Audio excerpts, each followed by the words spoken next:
المتكلم ببال محمد حمود السالك أستاذ اللغة العربية في إعدادية باسكنو.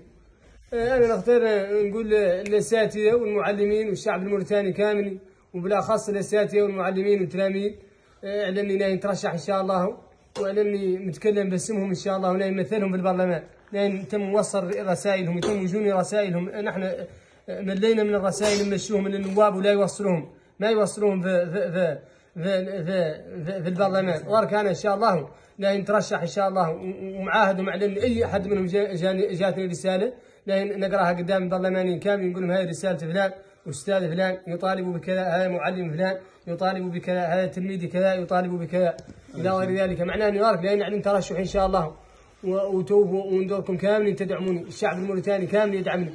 اول مره يترشح استاذ مترشح لا يترشح ان شاء الله، ونختار الموريتانيين كاملين يدعموني يعرفوني من ان شاء الله، ومنطلق لا منطلقات اساسيه.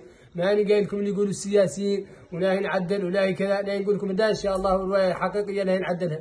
الاساتذه والمعلمين طالب منهم اللي موريتان كامل يصوت لي، واني راعي لا نعلن ترشح ان شاء الله. وتوب. السلام عليكم ورحمه الله.